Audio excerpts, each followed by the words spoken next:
سال جو ہے آپ حضرات نے فتاوی حشمتیہ سے رد صلح کلیت کے باب سے کچھ باتیں سماعت فرمائی تھی.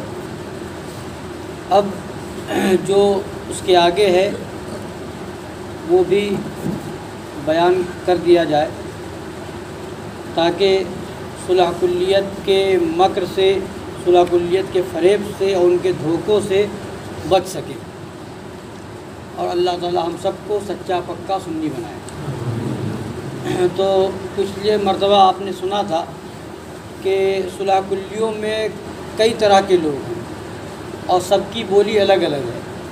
عوام میں صلح کلی ہے تو ان کی بولی الگ ہے، لیڈروں میں صلح کلی ہیں تو ان کی بولی الگ ہے، مولویوں میں صلح کلی ہیں تو وہ الگ طریقے سے گمراہ کرتے ہیں، نیتاؤں میں صلح کلی ہیں تو وہ الگ طریقے سے نئی بات لے کر کے آتے ہیں. تو ہر ایک کا جواب اس میں موجود ہے. اب یہاں فرماتے ہیں صلح کلی فرقے کے وہ لوگ جو مسلمانوں کے مولوی بن گئے ہیں، جو حقیقتاً جاہل ہیں یا پڑھ لکھ کر بحکم اضلہ اللہ علی علم جاہل بن گئے ہیں. وہ اپنے وعظوں میں مسلمانوں کو یوں بہلاتے ہیں کہ حضور اقدس صلی اللہ تعالی علیہ وعلی آلہ وسلم تو کافروں پر بھی مہربان تھے. ایسی باتیں صلح کلی کرتے ہیں مولوی لوگ. حضور علیہ وعلی آلہ صلاۃ والسلام نے تو کبھی کافر کو بھی کافر نہیں کہا، اور بھائی بات بھی یہی ہے کہ کافر کو بھی کافر نہیں کہنا چاہیے، شاید وہ کسی وقت مسلمان ہو جائے. حضور علیہ وعلی آلہ صلاۃ والسلام نے تو اپنے کسی دشمن کو بھی برا نہیں کہا، پھر ہم کیوں کسی کو برا کہیں. اس طرح کی بات صلح کلی کرتے ہیں اور لوگوں کو گمراہ کرتے ہیں. قرآن نے تو فرما دیا ہے کہ کافروں سے کہہ دو لکم دینکم ولی دین، یعنی تمہارے لیے تمہارا دین اور میرے لیے میرا دین. اور یہ کہ لا اکراہ فی الدین، یعنی دین کے معاملے میں کوئی زبردستی نہیں. پھر ہم کسی کا رد کر کے کسی کو کافر بد مذہب کہہ کر دین کے بارے میں خواہ مخواہ اس سے کیوں جھگڑا کریں. کسی کے ساتھ خواہ وہ کیسا ہی ہو، غلظت و شدت کرنا خلق عظیم کے خلاف اور بدخلقی ہے، معاذ اللہ. اس طرح کی بات یہ جو صلح کلیوں میں مولوی ہیں وہ اس طرح کی بات کرتے ہیں. اور فرماتے ہیں کہ ان صلح کلی واعظوں میں جو سب سے ہلکے ہیں وہ یوں کہتے ہیں کہ قرآن نے تو فرمایا ہے ادعو الی سبیل ربک بالحکمت والموعظۃ الحسنۃ وجادلہم باللتی ہی احسن، یعنی اپنے رب کے راستے کی طرف حکمت اور اچھی نصیحت کے ساتھ بلا اور ان سے اس طریقے پر مجادلہ کر جو بہترین ہو. یہ آیت پڑھ کر کے گمراہ کرتے ہیں کہ قرآن پاک میں تو آیا ہے کہ حکمت سے بلاؤ، اپنی طرف لے کر کے آؤ، اچھی نصیحت کے ساتھ لے کر کے آؤ. اور فرماتے ہیں کہ کیا کہتے ہیں یہ صلح کلی؟ کسی فرقے کے عقائد کفریہ کا کھلم کھلا رد و ابطال کرنے سے لوگ مشتعل ہو جاتے ہیں، بھڑک جاتے ہیں. ان کو نرمی اور آشتی کے ساتھ سمجھا بجھا کر سچائی کی طرف پالیسی کے ساتھ لانا چاہیے. تو اب فرما رہے ہیں اب ان شیاطین خرس سے کوئی اتنا کہنے والا نہیں. اب یہاں سرکار مظہر اعلیٰ حضرت ان کا جواب دے رہے ہیں کہ ان گونگے شیطانوں سے کوئی اتنا کہنے والا نہیں کہ گالیاں بکنا، اشتعال انگیزی کرنا کسی مہذب اور شریف انسان کا کام نہیں. پھر ایک سنی عالم دین نیابت رسول صلی اللہ تعالی علیہ وعلی آلہ وسلم کی مسند پر بیٹھ کر کیوں گالیاں بکے گا؟ کس طرح مسلمانوں میں اشتعال انگیزی کرے گا؟ ان ھذا الا بہتان عظیم، یہ تو کھلا ہوا بہتان عظیم ہی ہے. حق کو حضرات علماء اہل سنت کا صرف اتنا کام ہوتا ہے کہ وہ مرتدوں ملحدوں کے ناپاک اقوال کفریہ کی شناعت و خباثت خوب اچھی طرح اصول شریعت مطہرہ کی روشنی میں دکھا دیتے ہیں. جو حق کہنے والے علماء ہیں ان کا کام کیا ہوتا ہے کہ شریعت کے اصول کی روشنی میں کافروں کا، مرتدوں کا، ملحدوں کا اور جو مسلمان کہلا کر کے اپنے آپ کو مسلمان بن کر کے لوگوں کے سامنے آتے ہیں، وہ ان کے عقائد کفریہ جو چھپے ہوئے ہیں ان کو واضح کر کے لوگوں کے سامنے بیان کر دینا، یہ علماء حق کا کام ہوتا ہے۔ فرماتے ہیں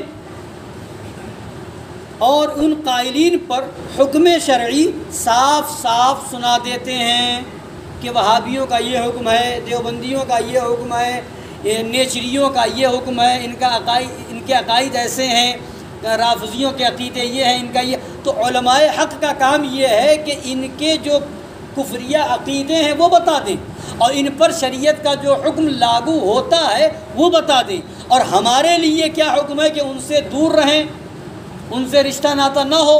یہ علماء حق کا کام ہے کہ شریعت کا مسئلہ واضح طور پر کھلم کھلا بتا دیں۔ اب اس کو یہ صلح کلی فتنہ کہتے ہیں، جھگڑا کہتے ہیں۔ اب آگے سنیے، تو علماء حق تو یہ اپنا کام کرتے ہیں، شریعت کی بات بتاتے ہیں کہ ان کا حکم کیا ہے، ان کے ساتھ رہنے کا حکم کیا ہے، ان سے مصافحہ کرنے کا حکم کیا ہے، ان سے رشتہ ناتا رکھنے کا حکم کیا ہے۔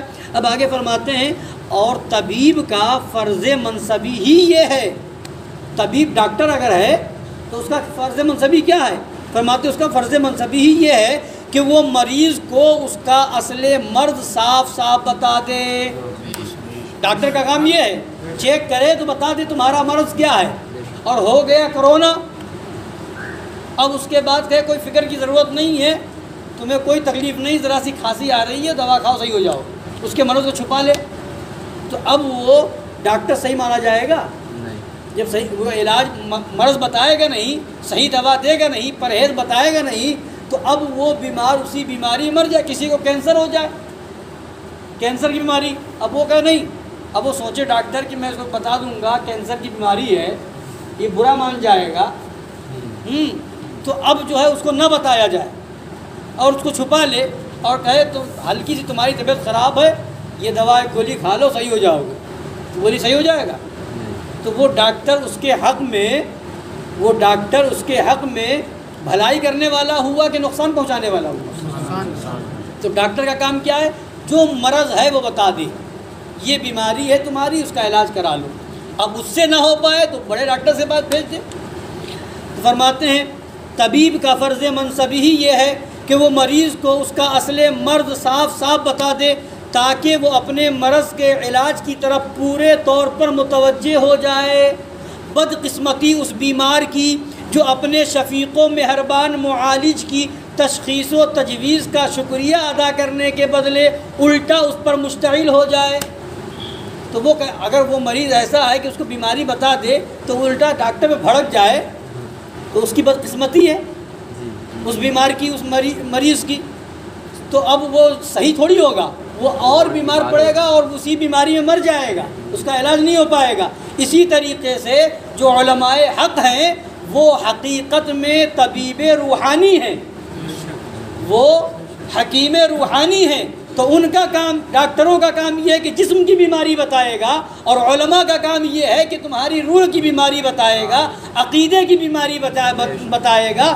اب اگر تم اس پر مشتعل ہو جاؤ، اگر ان کو برا کہو تو یہ تمہاری بدقسمتی ہے۔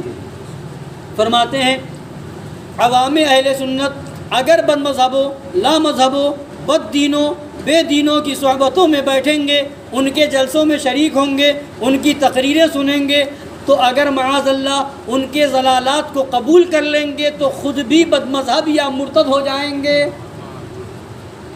اور اگر قبول نہ کریں لیکن ان کفریات و ضلالات پر رد و ترد کرنے سے خاموش رہیں گے تو اگرچہ ان جلسوں میں ان پر رد کرنا ان کی قدرت و استطاعت سے باہر ہو، لیکن ان جلسوں صحبتوں میں جانے سے پرہیز کرنا تو ان کی قدرت و استطاعت میں تھا۔ کسی جلسے میں چلے گئے وہابیوں کے، دیوبندیوں کے، یا ان کی صحبتوں میں بیٹھ گئے، ان کے کفر پر رد نہ کر سکے اور ان کے وہاں رد کرنا، ان کے جلسوں میں جا کر کے ان کے خلاف بولنا قدرت کے باہر طاقت نہیں ہے۔ بولیں گے تو مارے جائیں گے، نقصان پہنچایا جائے گا، الزام لگائے کہ ہمارا جلسہ خراب کرنے آیا یا وغیرہ وغیرہ۔